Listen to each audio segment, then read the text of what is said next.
Fantastic. The Lord is with us. I am delighted to welcome Nico de Villiers here today, who's our Deputy Head of Vocal Studies and is a pianist. He has worked as a vocal coach in a number of institutions, at the Guildhall School of Music, at the Royal College of Music, in Michigan, at the University of Michigan, Ann Arbor, and at various summer schools all over the world. I have a very long vita of his, so I will keep it a little bit brief, but you can read it online. It's wonderful. It was my lunchtime read today. He regularly performs as a collaborative pianist with singers and chamber musicians, and in that capacity has performed also all over the world, places such as the Kennedy Center in Washington, in London at the Queen Elizabeth Hall, the Royal Festival Hall, and the Barbican, at the Mozarteum Großer Saal in Salzburg, at the Edinburgh Festival, and at the Oxford Lieder Festival, among other places. Nico has a particular interest in the unearthing and performance of neglected and undiscovered composers. And it is in that capacity that we will hear from him today. And we will hear in particular about the Dutch-American composer Richard Hageman, who Nico completed his doctoral dissertation on, I believe, at the Guildhall School of Music, and has also since co-authored a biography of. So over to you and Richard Hageman. Thank you very much.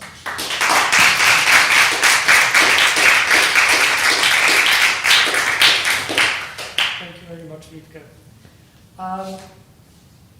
So, could I introduce you first to Richard Hageman and his timeline, just so you get an idea of when he existed and what he did during that time. He's now referred to as a Dutch-American composer because he was born in the Netherlands, in Leeuwarden, in 1881.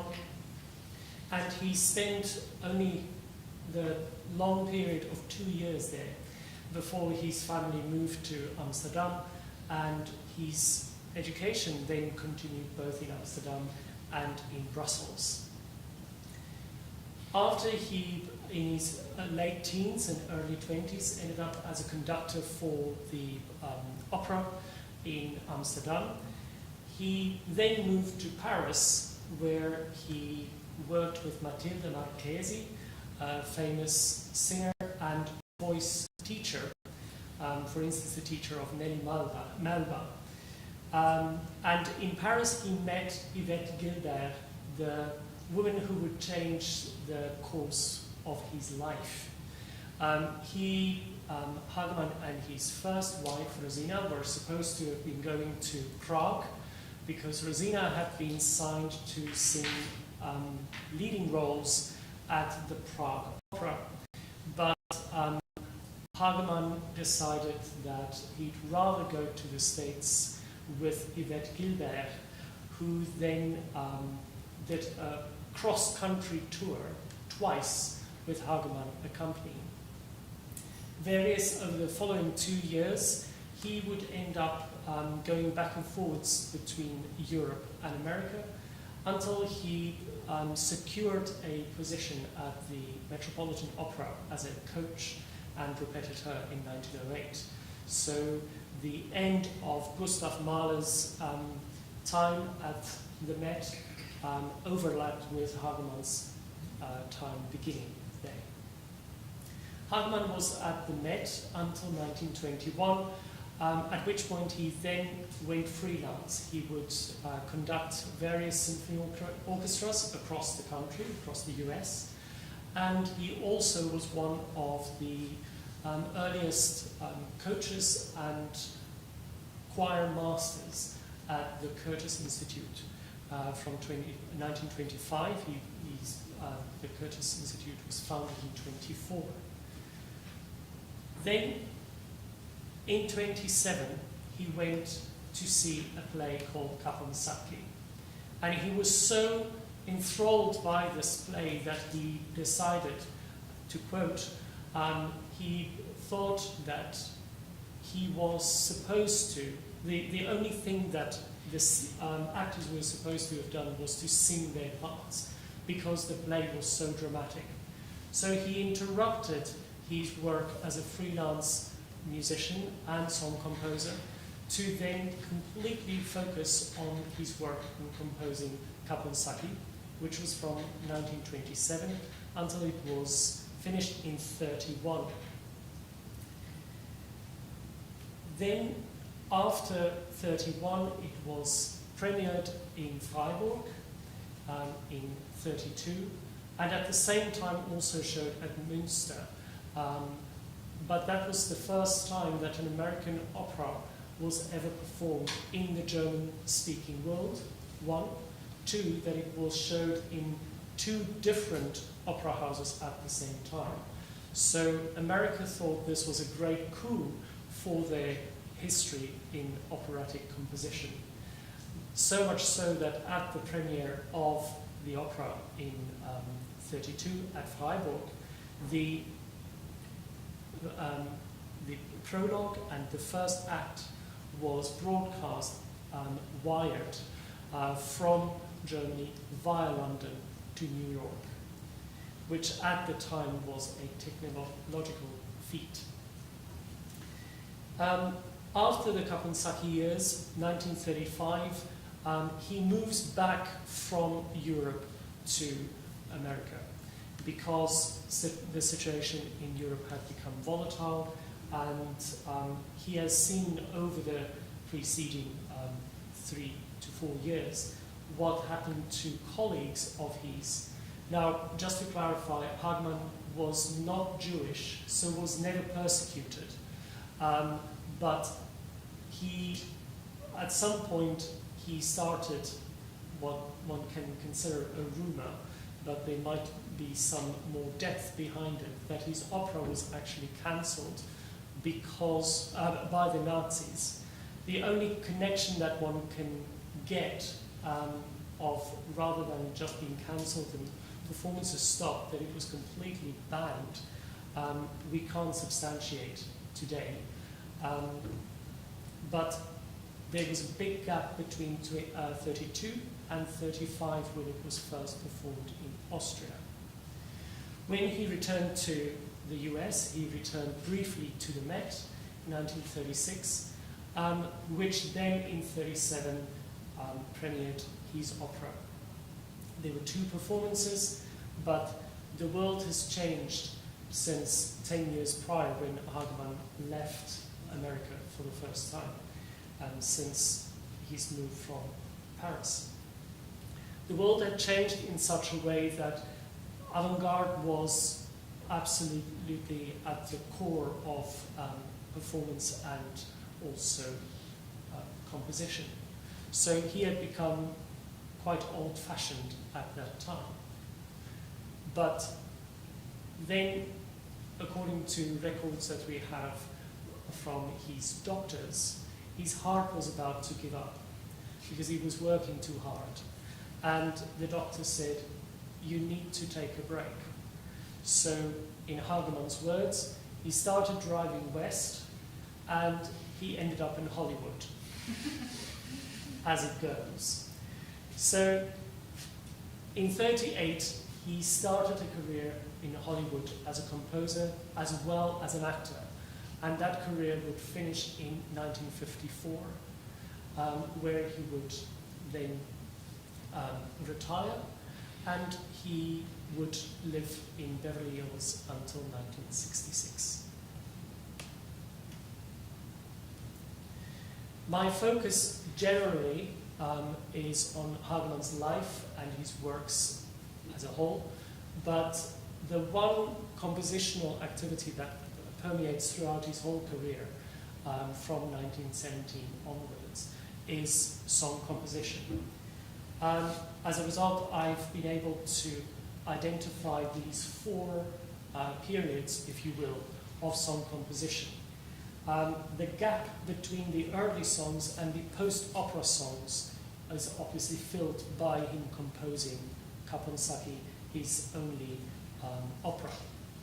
He didn't write any songs during that time. His focus was completely to further the opera both in Europe not so successfully, and then in America also not so successfully, because it was not modern enough.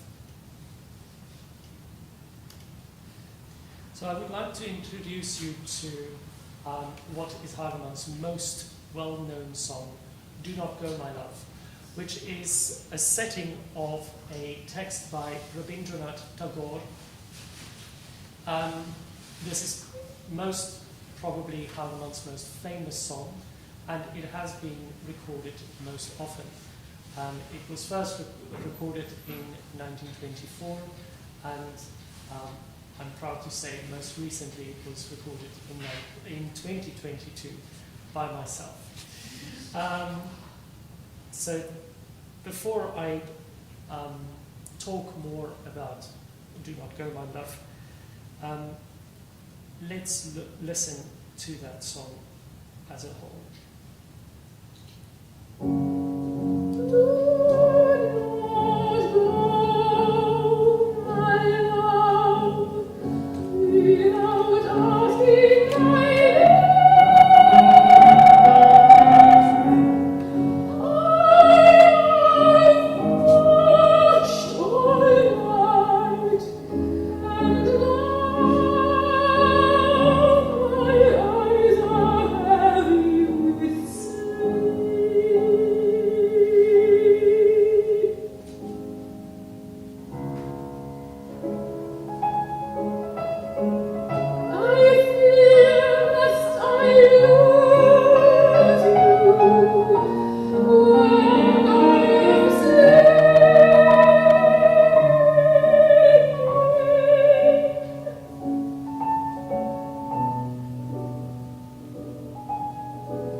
When Do Not Go My Love was first published in 1917, Musical Courier described it as Tchaikovskian.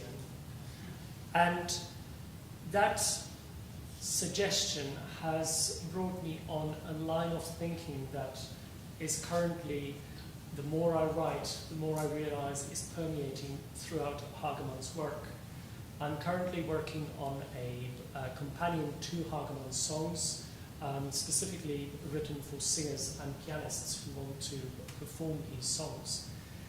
So if one listens to Do Not Go My Love and also take this idea of Tchaikovskian, which, when I interviewed him about his recording of the song, the pianist Roger Villiers said, without knowing about the quote, that it certainly has a lot of Tchaikovsky in it. And if you look at None But the Lonely Heart from Opus 6 by Tchaikovsky, you can certainly hear the parallels. The structure of the songs are different.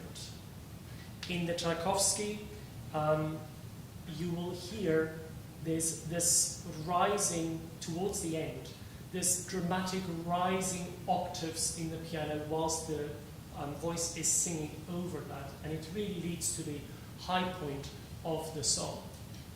Hageman uses a similar gesture on page 2 of the song to change the atmosphere of the text. Also, the contour of the melodies are very similar, and this pulsating syncopated rhythm in the piano is also underlying of that. So, to get that comparison slightly clearer, I now want to play to you the Tchaikovsky and then immediately the Hageman, again, that you can make a clearer comparison.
So the Hageman is really a mirror image, dramatically, of the Tchaikovsky.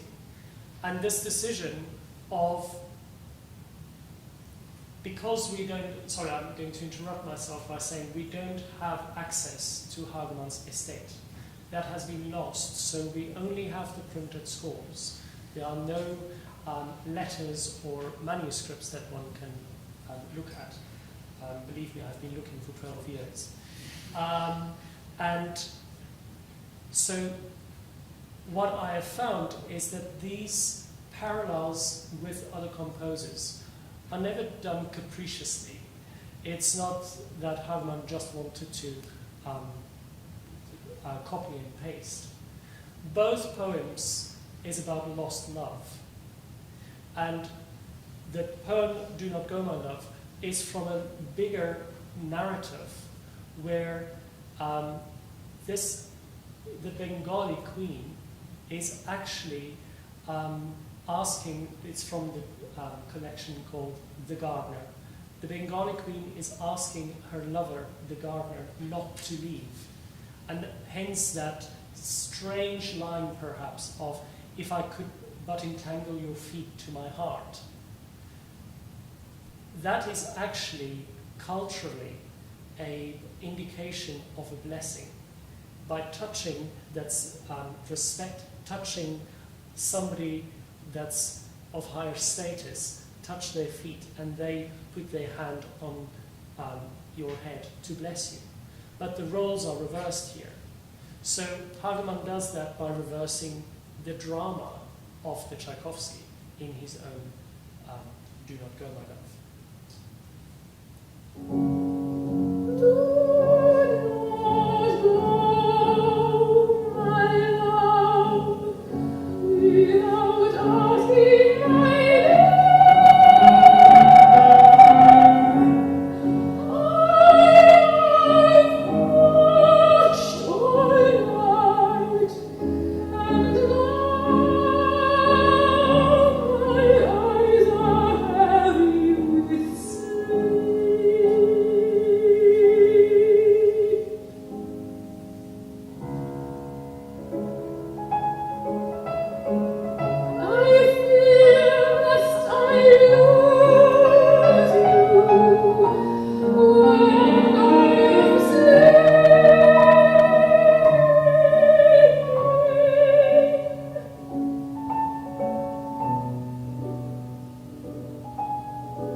So that was composed in 1917, 1916, probably published in 17. If we fast forward to 1958, Hageman wrote Bettle Liebe. We need to remember that Hageman was perhaps a musical chameleon, or magpie, if you like. All his experience, in some way, came through his scores, because during his time at the Met, he conducted several operas. In fact, his debut production that he conducted was Faust with Caruso. And then later he also conducted Rachmaninoff, playing his own piano concertos. And also he was a collaborative pianist. So he worked a lot with singers as a coach and also in recital. So he had all this repertoire literally at his fingertips. If we look at Bettle Liebe, there's a little bit of a cipher in it. When he composed his opera, he was asked about it by newspaper critics. He said, well, Strauss certainly played an important role, even though it doesn't quite sound Straussian. There are certain allusions to Strauss, and we find that in Bettle Liebe as well.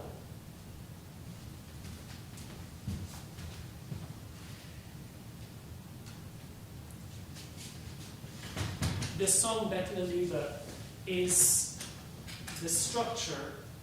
There's a whole verse, just piano, and then a second verse, which is the voice and a postbeat. And that is the formula of Morgen by Strauss. Bettle Liebe is about unrequited love, somebody who is perhaps finding that the person they're adoring, that person is out of their league. Whereas the content in Morgen is about hope of a love that would be allowed to blossom in a life hereafter. So Strauss's melody goes something like this.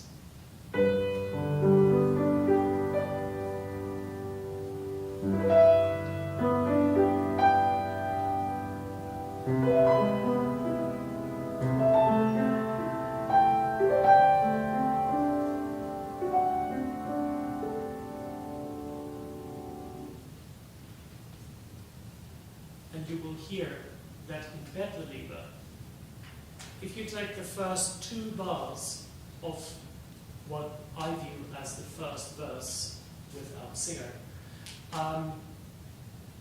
because the content of the poetry is inverted of Strauss's narrative, Hageman also inverts the melody. So I'll play the first two bars as if it's Strauss, and then I'll play you what it is, what Hageman had written.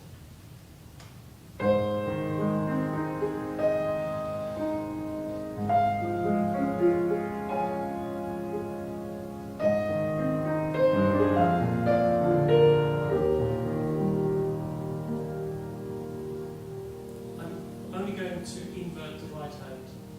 That will certainly Morgen.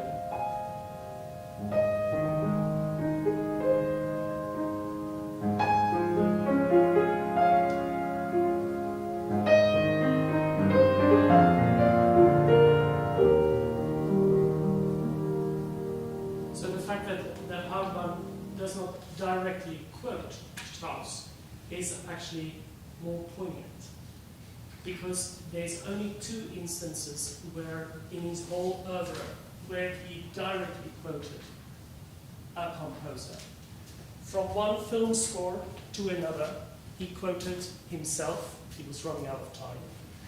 And then there's another song where he quotes directly from another composer. I'm being deliberately vague because you will hear it later this afternoon. So here is Morgan first.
So far, you might have noticed, for instance, going all the way back to Do Not Go, My Love, where there's often a duet. It's like the piano is doing its own thing and the voice is singing a counter melody, or vice versa.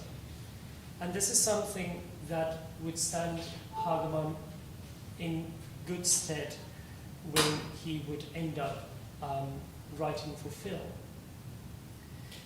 But before I move on to the film, So Love Returns was his last song. I promise there will be fast music in this presentation. So Love Returns was his last song, and again, he alludes to Strauss with Aller Seelen. In the text by Robert Nathan, there are lines, for instance, "Give me your hand once more," which is nearly a direct translation of "Gib mir die Hand, dass ich sie heimlich drücke," as is in Aller Seelen. So Hageman does something similar as in Bettler Liebe by invoking the spirit of Strauss in the way that he approaches his setting, but it's not exactly the same.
So, together with what you've just heard, when you listen to So Love Returns by Hageman, notice that he delays the entry of the melody of the piano right at the beginning, which is like an echo of Aller Seelen.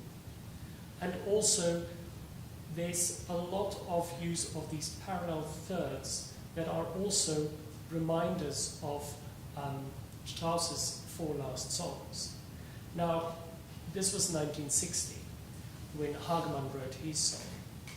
He was well into his 70s and was not in good health. So whether he knew that maybe this is the last song he would write, we don't know. But it's always striking to me that there's sort of the ghost of the four last songs in this song.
So you will have noticed there was a long interlude, and then the voice said, "Listen."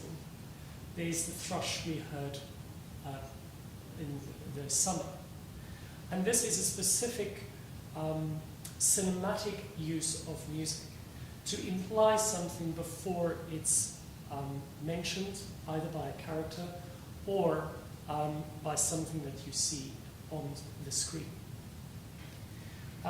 So this is something Hageman actually started before he went to Hollywood. He really built that up and developed that in his opera. And so that is why there's such a watershed between his songs, the early songs and the post-opera songs.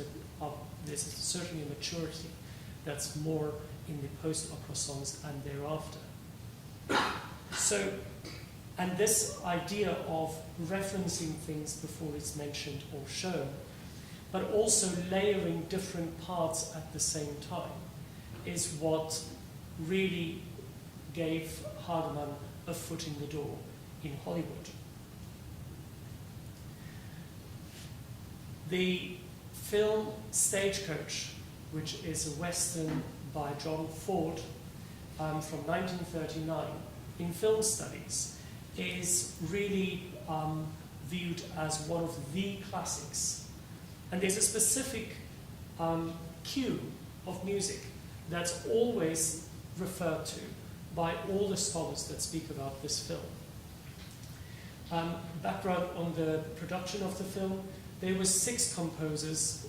At the end, only 5 composers, only 5 composers' music were used in the final score. But originally there were 6 composers working on the score because it was a low-budget film. And there's 2.5 minutes of Richard Hageman that got to the final cut, as it were. So you will hear, I will put my hand up when Hageman's music starts, because we can see that clearly in the cue sheet. It's indicated which composer's bit is put into this tapestry. So you will hear in this change that there's a melody and accompaniment, quite straightforward. And then as the coach leaves, you hear an ostinato that sounds like turning wheels. That's just as the coach leaves, not when the coach is already moving at full speed. It's just as it leaves. And there's also this use of horns, which echoes the cavalry that often would have traveled with the stagecoaches as it went through the West for safety. But the cavalry is never seen. Hageman just suggests their presence by using the horns. Then something to do with space. Towards the end of the cue, as they leave the town, the landscape of Death Valley is opening up in front of the people in the coach. And Hageman broadens out the music in a way to also show us how the landscape is opening up, which might to us sound quite everyday now, but at the time that was revolutionary. And Hageman, as the first Metropolitan Opera conductor to be hired by Hollywood to compose, he was at the forefront of creating what we would identify today as the golden age sound of Hollywood.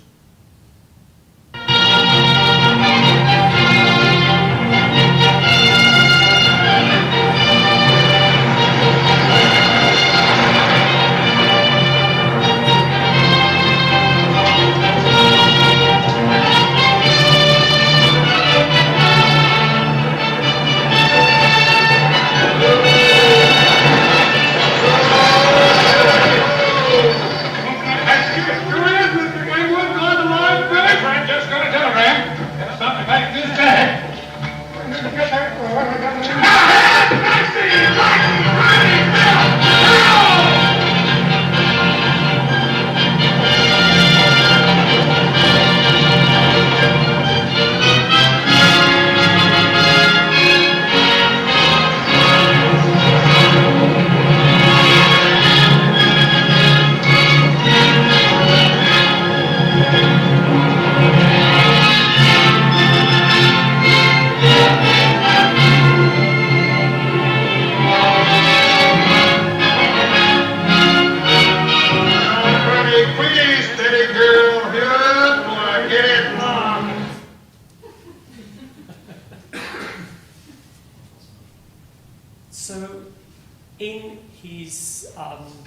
films, Hageman would often, again, allude to his background in opera and what we would nowadays refer to as classical music. If we look at Three Godfathers, another John Ford film, there's a specific moment where Hageman invokes Humperdinck, and he said that his musical Bible was Humperdinck's Hansel and Gretel. Important to know about John Ford is Ford was completely in charge of the track lists that were played on set whilst they were filming, so that the actors would get a feel for what the score might be and therefore react to the music. And also he allowed, which was unheard of in other studios or with other directors, he would allow the composers to actually be in the space as well, and make notes for their scores as they go along in the process. So just to remind you, listen to probably only a part of the Children's Prayer, which in this version is for obvious reasons only orchestral.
The idea of Hansel and Gretel does not only appear in Three Godfathers in Hageman's music, but also in moments earlier in the film. A quick synopsis of the story: three bandits are trying to get away, and they come across a mother who had they were travelers and they were attacked, and this mother and her newborn baby are left alone. The mother dies, but her dying wish is that these three men would actually look after the baby. So as they travel, these three men travel with this baby to safety. They're going through the desert, and the two of the men die. But before that, in order to lighten their load, they keep on dropping pieces of their luggage, which is like the breadcrumbs in certain versions of Hansel and Gretel that the children left to find their way back, the breadcrumbs or the petals. So the point that we're at when we see the following clip is where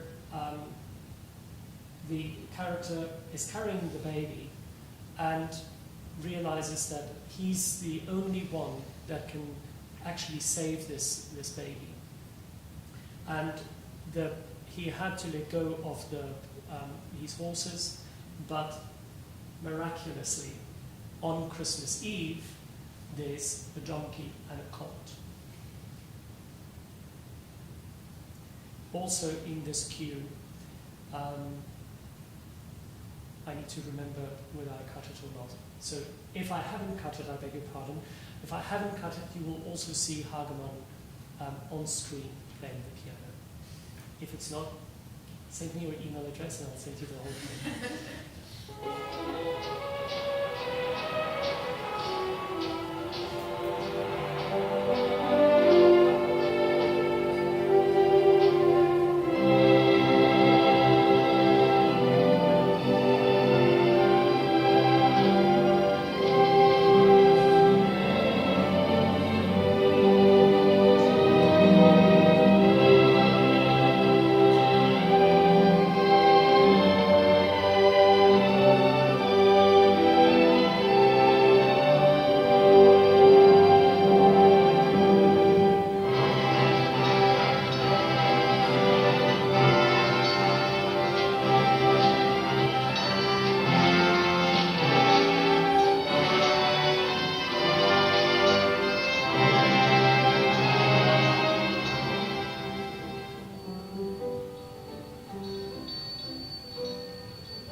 For a short while, things go really wrong. But it's a happy ending.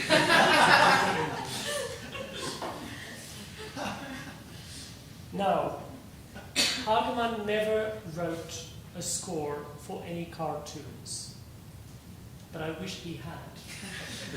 Because there are two songs of his, The Owl and the Pussycat and The Fox and the Raven, where he obviously cottoned on the certain traditions that the cartoon score composers were following and creating, because there are various sound effects that's non-musical that he would write into the piano part. And so, as an example of that, I would like you to listen to The Fox and the Raven. He writes into the vocal line laughter at the name Delina Patti. And he also allows the piano to play the music that the raven is singing, because of course the singer can't sing the raven's music because it's got a piece of cheese in its beak.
That this poor raven is saying because it lost its cheese. There's a sound effect. The sort of reference to the Ride of the Valkyries when it speaks about the fox being brave at last and winning this piece of cheese. And then, of course, you've now heard the only time that Hageman quotes another composer exactly in the same key, exactly the same notes, when it's this very brief quote from the Jewel song. I would like to finish our story on Hollywood, but also on Hageman, with a song that is Spanish sounding, because Hageman had to be able to create a sound for any scenario that was thrown at him for film. But why I'm playing this song is it's connected to his Oscar that he won for Stagecoach. A few nights, and this is a true story because there are some stories about Hageman that you need to take with a pinch of salt. But this is true. I've got other people telling the same story, i.e. the person's daughter who sang the song, and various other records.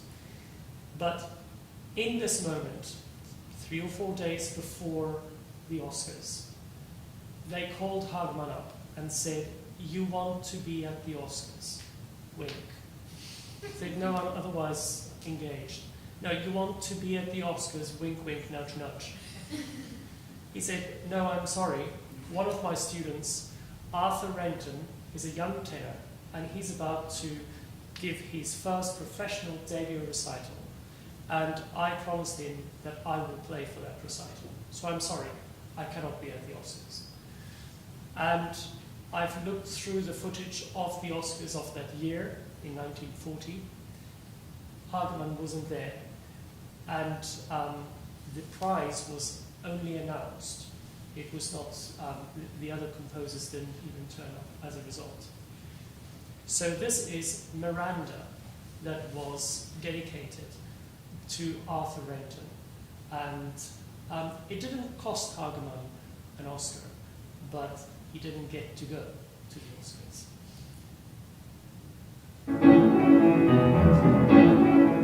Do you remember it?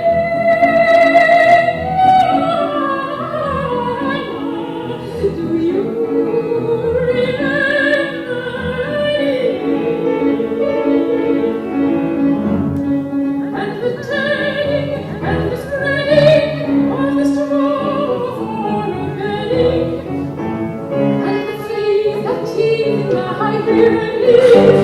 and the wine that tasted of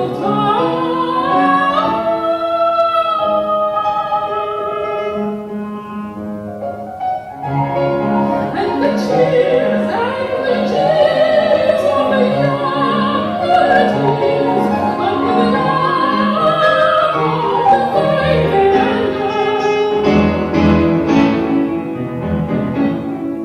Do you remember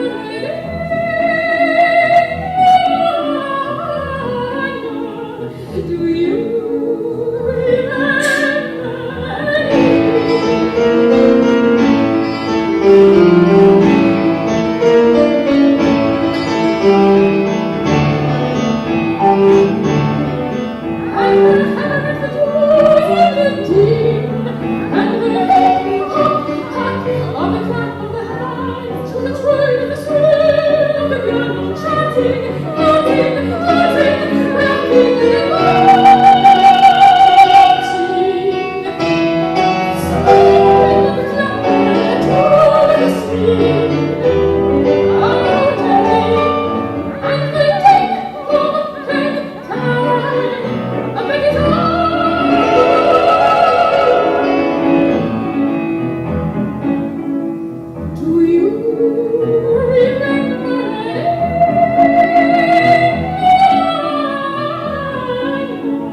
Thank you.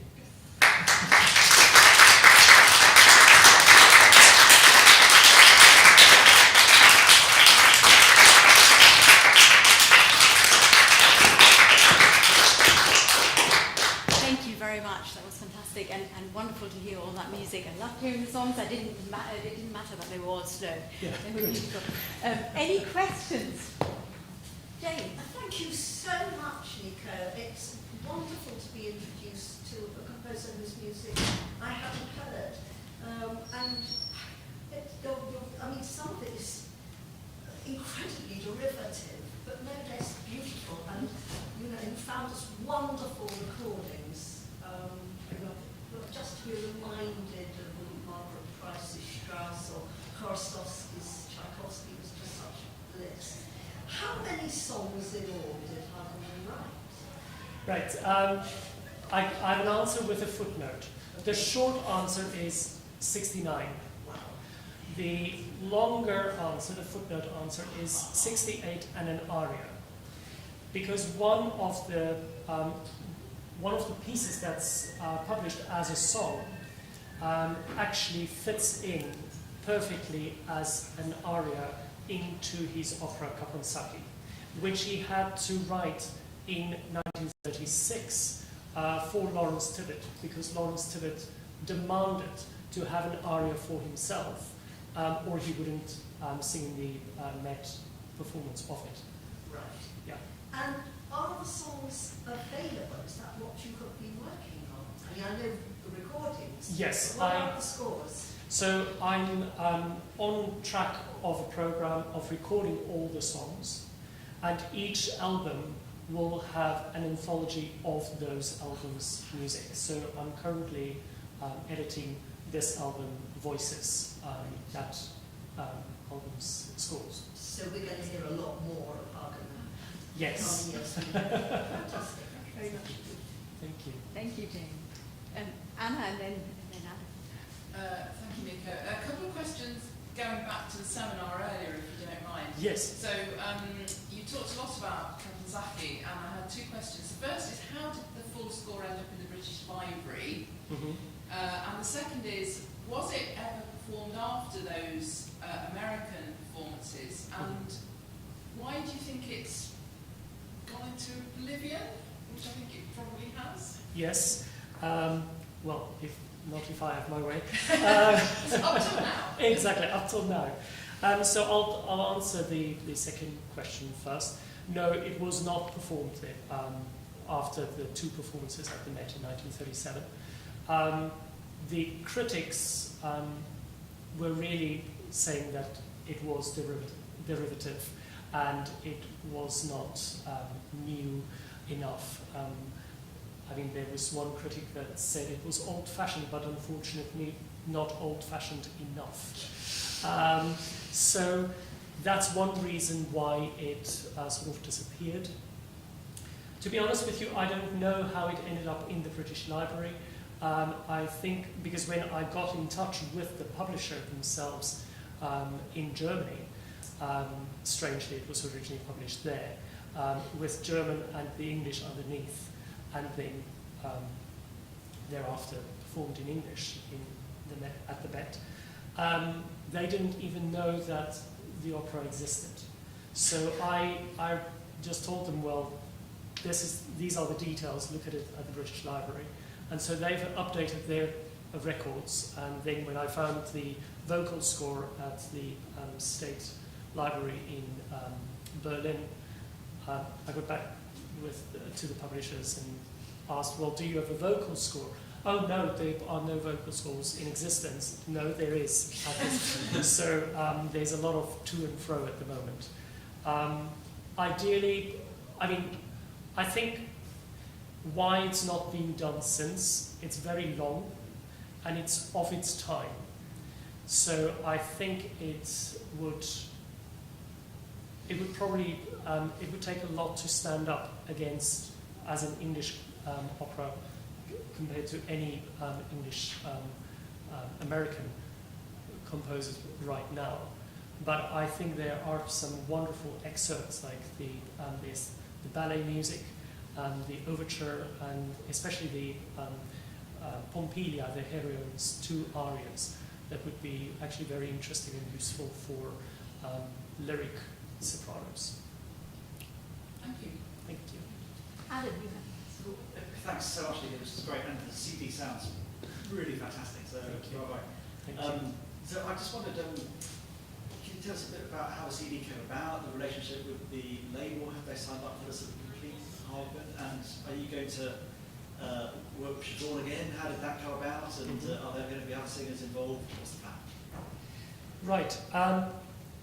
Again, I'll answer the second question first, because that is the tricky and slightly nerve-wracking bit. Siobhan was not supposed to sing the recording. It was supposed to be another soprano, who I had booked a year and a half prior. But she fell pregnant and had a child, and then just at one point said she doesn't have time to learn the repertoire. So then there were 3 months to the recording, and I started calling sopranos left, right, and centre. And I think I made 25 calls, and it didn't work. Then I got in touch because Siobhan and I met in Austria at a summer program where I coached her actually about 13 years ago. And I just got in touch with her, knew it would certainly be a no because she would be too busy. She's singing all over the place, so not possible. So nevertheless, I sent her a message. And she responded. She said, let's have a call, because I gave the dates and everything. And she then said, well, I can't do it on those dates, but I can do it a month earlier. I was like, great, well, I know the songs, but can you learn it quickly? She's an extremely quick learner, and so had to go back to the label. They had to go back to the studio. Turns out the studio had double booked us with a symphony orchestra doing a film score at the studio. So that person has since been fired. And so as a result, they said you can take whatever date you want, because we had already paid deposits and things like that. So we got the earlier date, and that's how that came about. The label is a Dutch label that works closely with the Frisian Music Archive. And because Hageman is originally Frisian, they wanted to be involved in this recording. So it was a team effort to make the recording happen. And they are dedicated to the remainder of the recordings. Whether I would be able to get Siobhan again, not necessarily for a whole disc, but perhaps for part of it. And I think it would be interesting also to hear the other songs in a different timbre, because there's some that are perfectly for tenors, so tenors and then some other female voice types. Amazing. It's so reassuring to hear that happens to other people. That's Thank you.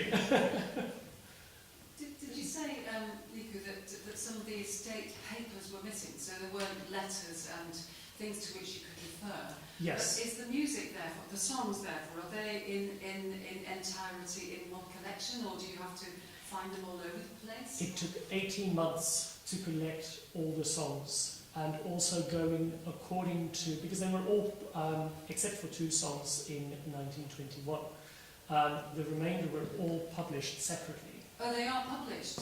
All but now out of print. Yeah. So you'd have to, it took us 18 months to find out, one, how many songs there actually were, going through copyright registers, and then collecting all these songs from libraries across the US. So you don't have the autograph of any of the songs? There aren't the original scores? The daughter of Arthur Renton, yes, gifted me the manuscript of Miranda. And that's the only manuscript that I own. There's one song that is in at Brigham Young University in Salt Lake City that is in manuscript, but that's it. I know, why there? And I suspect it's actually because of the Los Angeles and Hollywood connection. There's a lot of film schools actually also at Brigham Young, so that's why those archival material. But earlier archival material, I've not been able to locate. So this one was dedicated to Renton, Yes. And the other songs, were they dedicated, do you know who they were dedicated to? Did he work with specific singers, or apart from the lady with whom he made the first 2 tours? Yes, so he worked with several different singers. Another song, Fear Not the Night, is also a Robert Nathan poem, is dedicated to Lotte Lehmann.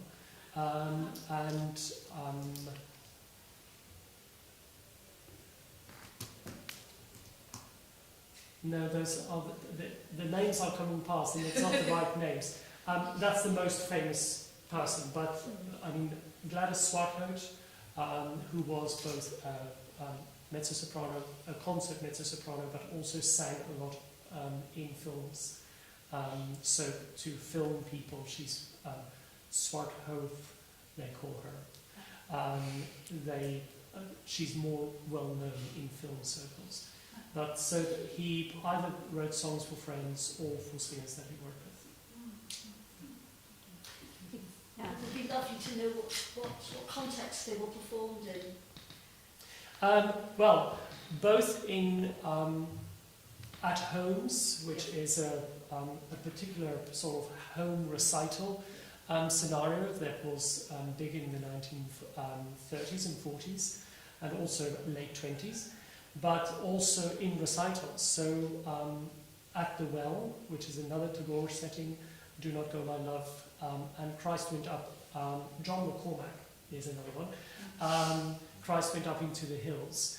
Those 3 songs were performed at the Proms in the early 1930s, and also in recital in Carnegie Hall, as well as far afield as Australia. You go. I will reserve my question. This is a hypothetical question. If the autograph scores and the letters that Hageman wrote turned up on your desk one morning, what would you most want to find out that you suspect but would like to confirm, perhaps? Wow, that's a fantastic question. I'd like to know how much time he could have off from his job. Yes, yeah. Then could I please take 6 months leave? No, I think the first thing I would want to, especially because I suppose this is what I'm writing about, all of this very moment. Is it just a nudge, or did he plan these connections with other composers? I think it was just so, all this repertoire was just so part of his DNA that he couldn't help but call upon it. Not to just copy and paste, but that is really what makes his voice his, by accumulating his experience. That does actually lead quite nicely to the question I had, because I'll admit a little bit troubled by some of it, because it's very interesting, all that sort of all those intercultural connections, right? But there's a question of, why those choices? So why did he choose the Tagore thing? Where does the Tchaikovsky connection come in? Why that in particular? And why Strauss? And I also thought, who did he write those songs for, where you so obviously see these Strauss connections? And did he think he was writing it for a performance setting where people would also pick that up, or where people don't pick it up? And it sort of strikes me that when does he write them, sort of in the 40s in America? Or? Well, the biggest number of songs happened in his Hollywood period, so 1938 to 54. Yeah. But he started in 17 all the way to 60. But if you think of that period, 38 to 54, that's a troubling time to be referencing Strauss in America, right? True. There's a sort of, is that a sort of subliminal celebration of German culture when one shouldn't overtly celebrate it? Or is he expecting people to pick up on it or not? And if so, what does he mean to do by it? Right, I think it would be basically just his musical palette. Yeah. Because he already, during the First World War, had to defend himself, both in public and in print, that he's not German and that he's for America. Because Deutsch, the Americans made them the same people. and therefore he had a lot of trouble so much so that he deliberately had to change his programming for the Sunday concerts at the Met, especially in 17 and 18, where the performance of German pieces were completely cut. So I think come the Second World War, remember, America only entered the war 2.5 years after it started in Europe. So at the time that he was writing this, it was not at the forefront of the cultural mind, I think. And it would have become part of his general colour. And the singers that he wrote for instance Lotte Lehmann, didn't, to quote a book title of hers, she never sang for Hitler. You know, so the people that he wrote for was certainly not anti-Semitic or supporters of the regime in Germany at the time, and Austria at the time. So yeah, I don't think it's just drawing on his experience rather than trying to put a small hint of a subtext in there. Yeah. My thought. Good question. It's interesting though, isn't it? I mean, you know, Strauss of all people then, Yeah. if you're not singing for Hitler. Any other questions?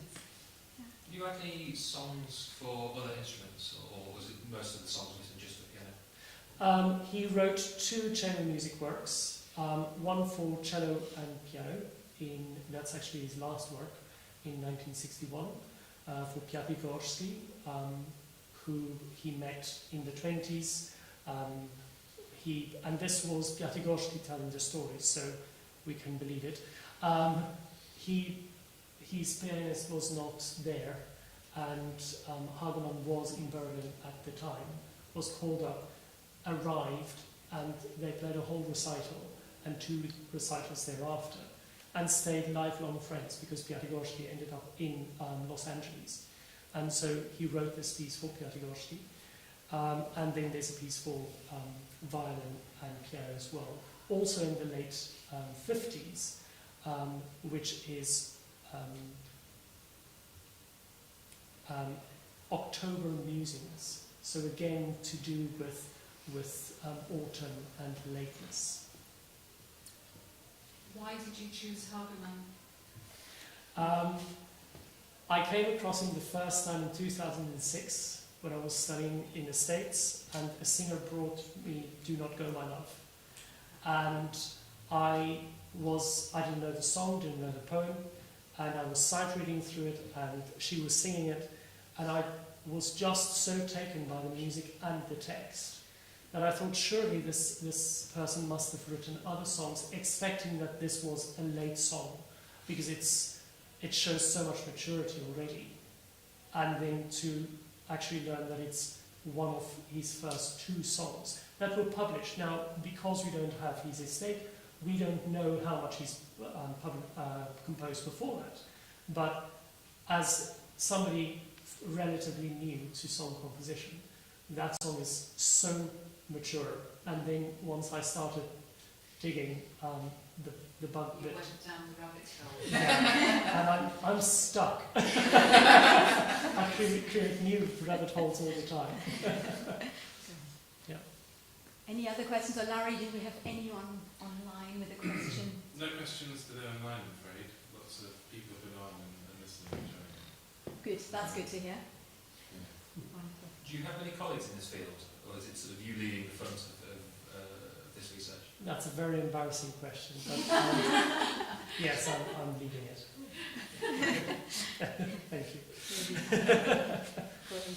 If there are no other questions, I have an eye on the clock. Yeah. Very well displayed up there.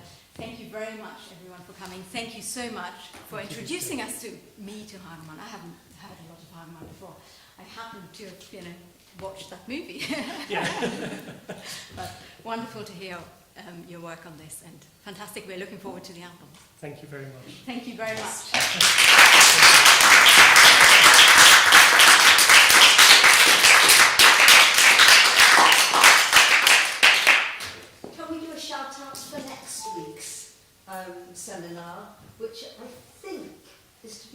starring Nick Raymond, am I right? Yes, it is. Next Excellent.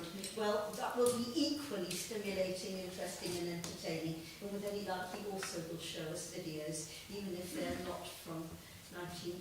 When is The Godfathers from? 1948. 1948. Yeah. Well, we always say whenever there's a baby on screen, we say, give it an Oscar. That's a very good moment.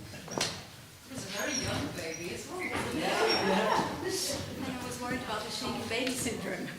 Yeah, well, that's obviously a prop, isn't it? It's so funny when he puts it down. It sort of goes like, it's a doll. Yeah.